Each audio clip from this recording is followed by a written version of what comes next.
नमस्कार दोस्तों, मैं हूं डॉक्टर अमरीश कारी। आप देख रहे हैं डॉक्टर खारी। आज जिस होम्योपैथी दवाई के बारे में बात करेंगे वो बेडियागा है। बेडियागा होम्योपैथी मेडिसिन को किन बीमारियों में दिया जाता है, किन लक्षणों में दिया जाता है, जानने के लिए वीडियो पूरा देखें। अगर आप हमारे चैनल पर नए हैं तो चैनल को सब्सक्राइब कर लें ताकि आने वाली हेल्थ रिलेटेड वीडियो से आप अपडेटेड रहें।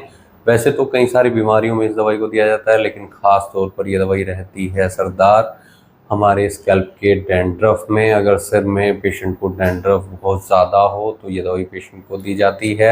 एनलार्ज ग्लैंड्स में ये दवाई दी जाती है। ये दवाई पेट दर्द में बहुत इफ़ेक्टिव रहती है। इसके अलावा ये दवाई कोराइजा में भी इफ़ेक्टिव रहती है। पुराना नज़ला जुकाम में ये दवाई पेशेंट को दी जाती है। सबसे पहले हम इसके स्कैल्प के या डैंड्रफ के सिम्टम्स की अगर बात करें, पेशेंट को जो डैंड्रफ आता है वो सिर में बहुत ज़्यादा आता है और ड्राइनेस उसमें देखने को मिलती है, सूखापन देखने को मिलता है, साथ में ईचिंग भी होती है। स्कैल्प में पेशेंट को सोरनेस भी आती है और टैटर लाइक डैंड्रफ होता है। पेशेंट को जो सिर में सेंसेशन आती है वो फुलनेस की आती है और एनलार्जमेंट की आती है। पेशेंट को फोरहेड में और टेम्पल रीजन में सिर में दर्द होता है और ये दर्द आंखों तक जाता है, आईबॉल तक ये दर्द जाता है। दोपहर के समय खास तौर पर ये दर्द देखने को मिलता है, साथ में डलनेस भी होती है, डिजीनेस भी होती है। ऐसे सिर दर्द में ये दवाई बहुत इफेक्टिव रहती है। साथ में स्कैल्प में अगर डैंड्रफ है, सोरनेस है तो ये दवाई बहुत इफेक्टिव रहती है।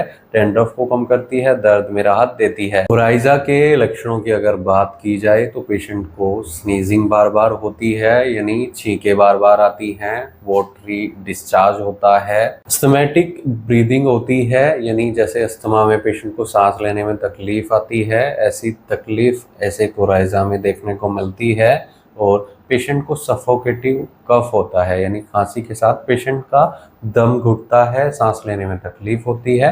तो ये दवाई बहुत इफेक्टिव रहती है। ऐसे केस में कोराइजा को ठीक करती है और जो सांस की दिक्कतें हैं उनमें राहत देती है। इन्फ्लुएंजा के केस में भी ये दवाई इफेक्टिव रहती है। अगर पेशेंट को फ्लू हो गया है जिसमें बार बार चीखें आ रही हैं, गला दर्द कर रहा है, बार बार खांसी हो रही है और बलगम जमा हो गया है, तो ऐसे केस में भी ये दवाई इफेक्टिव रहती है, इन्फ्लुएंजा को ठीक करती है। खांसी दोपहर के समय आती है और जो बलगम होता है वो बाहर की तरफ आता है, जैसे पेशेंट को मुंह में, माउथ में भी फील होगा और नोस्ट्रल्स यानी नाक के जो नथुने होते हैं उनमें भी बलगम महसूस होता है। और पेशेंट को जो खांसी होती है वो वीजिंग साउंड सुनाई उसमें देता है। बलगम होता है वो थिक येलो होता है और पेशेंट को छाती में दर्द महसूस होता है, बैक में दर्द महसूस होता है, गर्दन में दर्द महसूस होता है।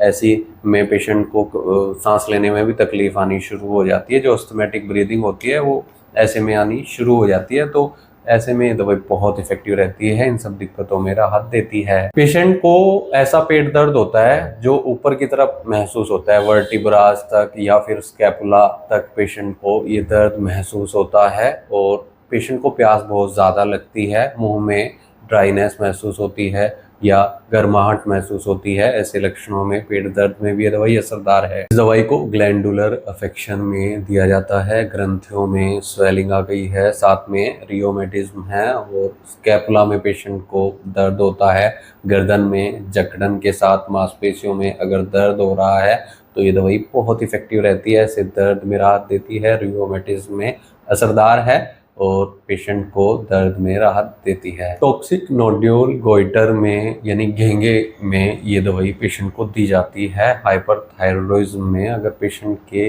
जो थायराइड ग्लैंड होती है ये यहाँ पर स्वेलिंग बहुत ज़्यादा देखने को अगर मिल रही है तो उसको कम करती है, घेंगे को ठीक करती है और नोड्यूल्स की स्वेलिंग को कम करती है। साथ में लिम्फ नोड्स में अगर एनलार्जमेंट देखने को मिल रहा है, बुखार की पेशेंट को शिकायत आ रही है खासतौर पर छोटे बच्चों में, तो ऐसे में भी ये दवाई असरदार रहती है। लिम्फ नोड्स की स्वेलिंग को कम करती है, बुखार को कम करती है। सब परेशानियों में ये दवाई पेशेंट को दी जाती है। अगर आपको इनमें से कोई भी शिकायत है और आप इस दवाई का सेवन करना चाहते हैं तो एक बार अपने होम्योपैथी डॉक्टर से सलाह जरूर ले लें। बिना डॉक्टर की सलाह के कोई भी होम्योपैथी मेडिसिन नहीं लेनी चाहिए। हो सकता है आपको प्रॉपर ट्रीटमेंट दिया जाए इसके लिए, यानी आपकी बीमारियों के ऊपर डिपेंड करता है, आपके सिम्टम्स के ऊपर डिपेंड करता है कि कौन सी होम्योपैथी मेडिसिन आपके लिए सूटेबल रहेगी, उनके लेने का सही तरीका क्या होगा ये केस टेकिंग करने के बाद ही आपके डॉक्टर आपको बता पाएंगे। इसके लिए आप हमसे भी संपर्क कर सकते हैं, दिए गए व्हाट्सएप नंबर पर संपर्क कर इलाज या सलाह ले सकते हैं, नहीं तो अपने नज़दीकी होम्योपैथी डॉक्टर से सलाह जरूर लें।